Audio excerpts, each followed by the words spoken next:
ఆశ్చర్యకరుడైన దేవునికి స్తోత్రములు. ఆయన ప్రియబిడ్డలైన మీకు వందనములు. 2025 జూన్ 19వ తారీఖు ఏర్పరచబడిన దైవవాక్యం 2వ దినవృత్తాంతం 7వ అధ్యాయం ప్రారంభవచనం. సొలొమోను తాను చెయ్యు ప్రార్థనను ముగించినప్పుడు యెహోవా తేజస్సు మందిరము నిండా నిండెను.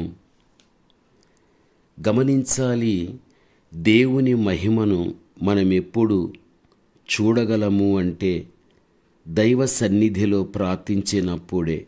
ఇది సత్యం. మన దేవుడు మారనివాడు. అప్పుడును ఇప్పుడును ఒకే రీతిలో ఆయన క్రియ జరిగించువాడయ్యుంటున్నాడు.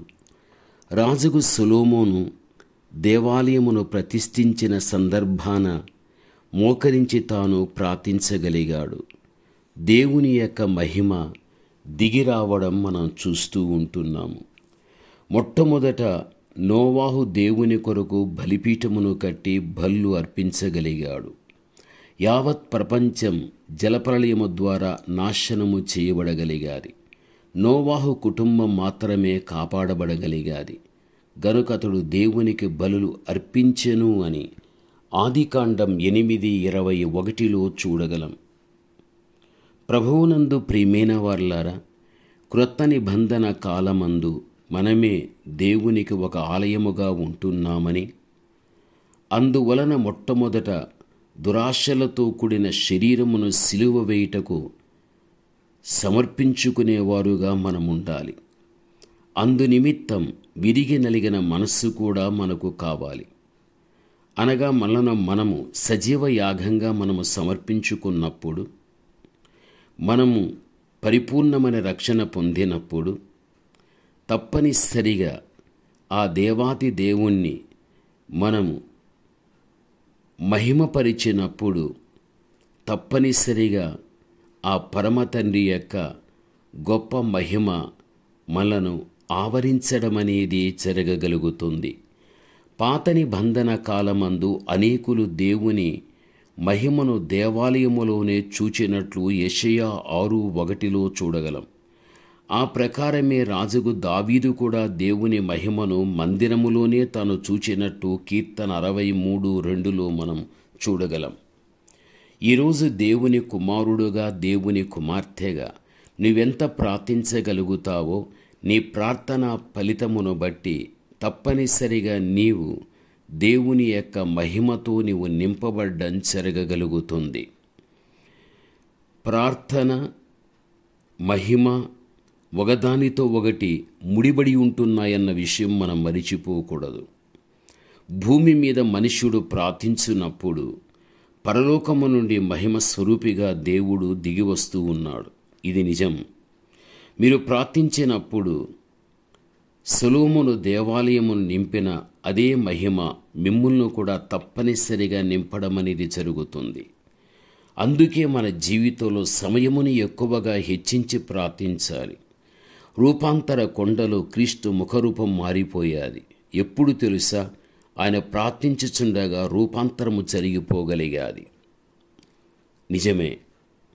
మన యొక్క ప్రార్థనా జీవితాన్ని బట్టి మన అంతరంగపు యొక్క పురుషునిలో పరలోకపు యొక్క మహిమ ప్రవేశించడం కూడా జరగగలుగుతుంది. మన జీవితం కూడా ప్రకాశించగలుగుతుంది. 40 దినములు సీనాయి కొండ మీద మోషే ప్రార్థించగలిగాడు.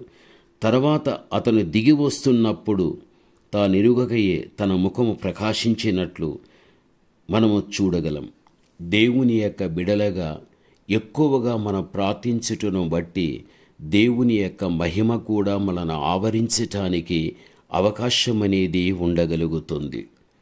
ప్రభువునందు ప్రియమైన వారలారా, ఈ 2వ దినవృత్తాంతం 5వ అధ్యాయం 13-14 మనము చూడగలిగితే, యెహోవా దయాళుడు, ఆయన కృప నిరంతరముండునని స్తోత్రము చేసిరి. అప్పుడొక మేఘం యెహోవా మందిరము నిండా నిండెను. రాజుకు సొలొమోను ఎంతో శ్రద్ధగా దేవాలయాన్ని నిర్మించగలిగాడు. దానికంటే మరింత శ్రద్ధతో దేవుని ఆలయాన్ని ప్రతిష్ఠించగలిగాడు. యాజకులు పరిశుద్ధ స్థలము నుండి బయలుదేరి వచ్చినప్పుడు మొదట తమ్మును తాము ప్రతిష్ఠించుకోగలిగారు. గాయకులైన లేవీయులు సన్నపు నార వస్త్రములను ధరించుకొని తాళములను, తంబూరాలను, సితారాలను చేతపట్టుకొని బలిపీఠమునకు తూర్పున తట్టున వారు నిలిచి ఉన్నట్టుగా వాక్యములో చూస్తున్నాం. వారితో కూడా బుర్రలు ఊదు యాజకులు 120 మంది నిలవగలిగారు. బుర్రలు ఊదువారును గాయకులను ఏకస్వరముతో యెహోవాకు కృతజ్ఞతాస్తుతులు చెల్లించడం కూడా చూస్తున్నాం. అప్పుడు దేవుడు తన మహిమతో మందిరమును నింపినట్లు సేవ చేయు యాజకులు కూడా ఆ స్థలములో నిలవలేకపోయినట్లు లేఖనములో మనము చూడగలం. నిజమే, ఎక్కడ దేవుని యొక్క మందిరములో ప్రార్థన ఉంటుందో, స్తుతి ఉంటుందో, ఆరాధన ఉంటుందో, ఎక్కడైతే చక్కగా ప్రభువును గురించి కీర్తనలో పాడడము జరగగలుగుతుందో తప్పనిసరిగా ఆ యొక్క పరిసర ప్రాంతములు యావత్తు కూడా దేవుని యొక్క మహిమ చేత నింపబడడం అనేది జరగగలుగుతుంది. ఒక భక్తుడుగా, ఒక భక్తురాలుగా ఈ భూమి మీద నీ ఉన్న కాలములోనే దేవుని యొక్క మహిమతో నింపబడే వ్యక్తిగా నీ ఉండాలి. ఒకవేళ దేవుని రాక ఆలస్యమై మనమే మరణించి సమాధి చెయ్యబడగలిగితే ఆ మీదట ప్రభువు తన రాకడ వచ్చినప్పుడు నీ యొక్క మట్టి దేహము మహిమతో కూడా నింపబడి అది మహిమ దేహమై ప్రభువుని ఎదుర్కోవడం అనేది జరుగుతూ ఉంటున్నది. ప్రభువు రాక వరకు బ్రతికి ఉండడమే జరగగలిగితే ఈ మట్టి దేహం మహిమ దేహంగా మార్చబడగలుగుతుంది. అందుకే ఈ భూమి మీద మనమెంత చక్కని స్తుతి ఆరాధన ద్వారా, చక్కని పాటల ద్వారా పరమతండ్రిని మహిమపరుస్తామో బైబిలు చెబుతుంది. నన్ను ఎవరు భూమి మీద మహిమపరుచుదురో నేను వారిని మహిమపరుస్తాను. నిజమే, ప్రభు యొక్క రాకడలో మనం ఎత్తబడేటప్పుడు ఈ మట్టి దేహం మహిమదేహంగా మార్చబడి మహిమాన్వితుడైనటువంటి ఆ దేవాతి దేవుడు సిద్ధం చేసిన ఆ నిత్యత్వంలోనికి మనం వెళ్ళటానికి అవకాశం అనేది ఉండగలుగుతుంది. ప్రార్థన. మంచి యేసయ్య, మీకు స్తోత్రములు దేవ. మాలో నాలో ప్రార్థన ఉండాలని, చక్కగా తండ్రి మిమ్మల్ని స్తుతించి ఆరాధించాలని, చక్కగా కీర్తనలు పాడాలని, వీటన్నిటి ద్వారా ఇహమందు మీకు మహిమ ఉంటుందని, మిమ్మల్ని మహిమపరుచు వారిని కూడా మహిమపరుస్తానని సెలవిచ్చిన మీరు అటువంటి గొప్ప అనుభవంలోనికి భవిష్యత్తులో మేమందరము నడిపించబడటానికి కృపను మీరు చూపమని యేసు నామములో ప్రార్థన చేస్తున్నాము తండ్రి. ఆమేన్.